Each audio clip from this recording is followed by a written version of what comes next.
Bestie, kasalanan ko rin to eh. Dapat, umpisa pa lang, hindi ko na hinayaan yung nararamdaman ko para kay Bonnie. Dapat nilabanan ko na lang. Kaya hindi na ako nasasaktan ng ganito. Aba, Bestie. Huwag mong sisihin sarili mo. Hindi kasalanan ma-in-love. Ano ka ba? Pero kasalanan naman mag-ilusyon na posibleng magustuhan niya rin ako. Alam mo, tama si Chang Lani. Hindi na ako nadala. Sarili ko ang nanay, ayaw sa akin. Tapos yung tatay ko, tinalikuran din ako.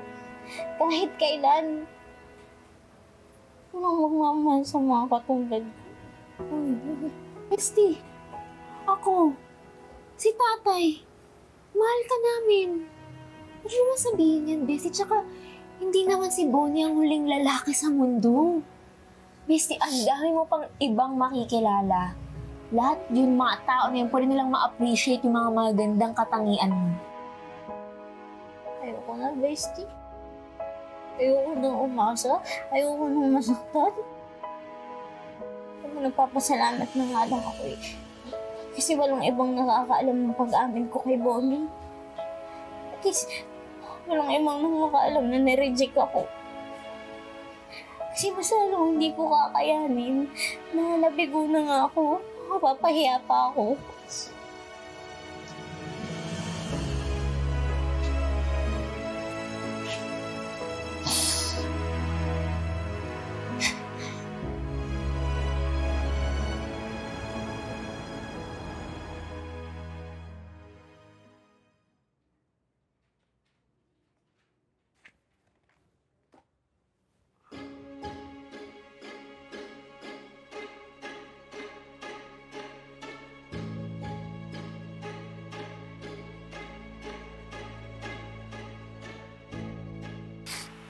Nahirap na kasi akong itago to eh.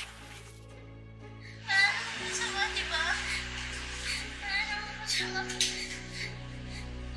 Kung ma-in-love. Oo naman. Mahal kasi kita eh. In-love ako sa'yo.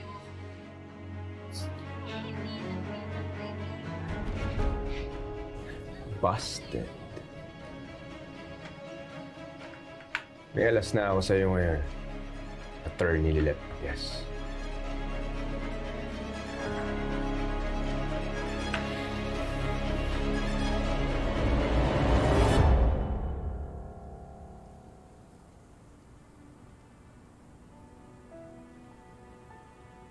Lilet! Tapos na hitting nyo? Oo. Gusto mong mag-lunch?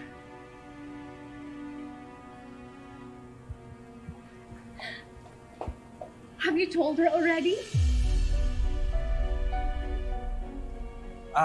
Actually, kaya kita gustong iyayain kumain dahil may sasabihin ako sa'yo.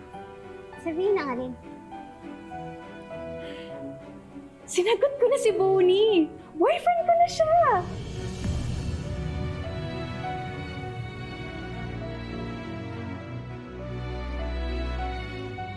Hindi mo ba kami congratulate? Congrats.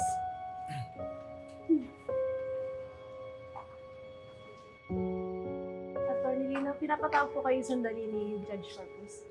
Sige. Sandali lang ha.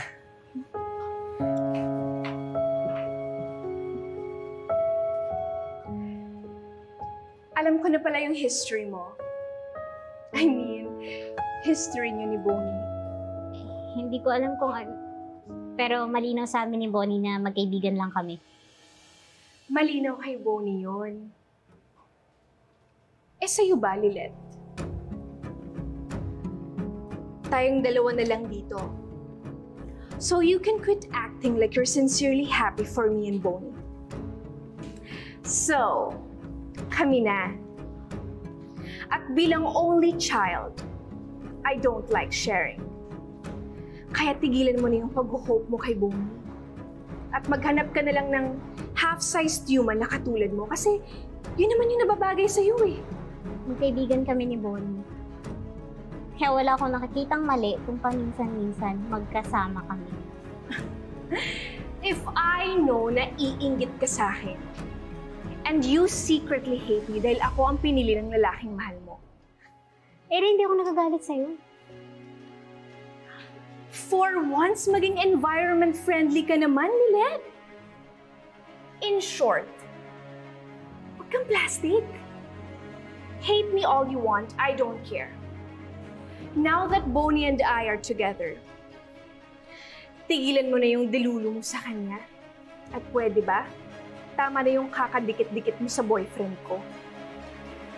Stay the hell away from Bonnie. Ano na? Babe, I was just giving Lilet tips kung paano niya i-distansya yung sarili niya sa isang kliyente para hindi siya masyadong attached. I see. Alam mo, si Lilet talagang passionate and caring sa mga tao kaya hindi maiwasan na mag-alala. Well, I think she should stop caring too much. Otherwise, there will be consequences. Swerte ko naman. Thank you sa pag-aalala sa kaibigan ko. Babe. Lilet, tara! Kain tayo! Bonnie, pasensya na. Nakalimutan ko kasi may lunch meeting pala kami sa opisina. Kailangan ko nang bumalik. Kahit tanghalian, may trabaho ka? Oo Pabayaan mo na siya, babe. I'm sure she just want to make a good impression sa firm niya. Anyways, it's always lovely to see you, Lilet. Okay, sige. Lilet, ingat ka ha.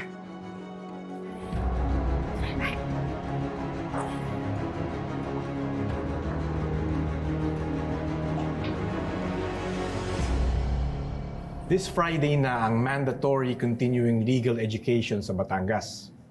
Attorney Constantino De Leon will be one of the speakers. Aside from him, kayo ang ipapadala ng DNR law to represent the firm. Do you have any questions? None, sir. Wala po. If that's the case, this meeting is adjourned.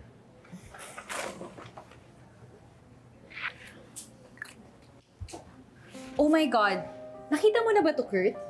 Nag-post si Bonnie sa social media, oh. Sila na pala ni Attorney Simmons.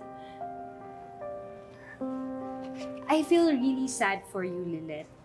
Di ba pre-law days pa lang, kopya ka na kay Bonnie? Sayang naman yung pag-career mo sa kanya.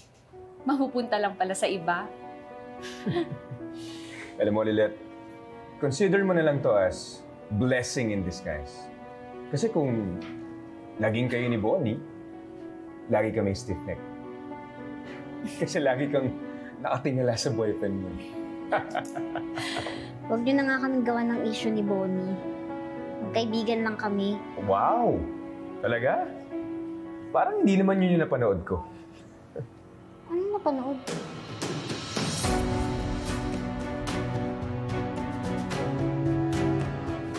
Wala.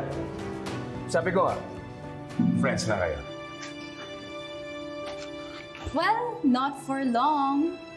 Dahil may girlfriend na si Bonnie, I'm sure mag-iiba na yung priorities niya. At mawawala na siya ng time sa mga walang kakwenta-kwentang bagay.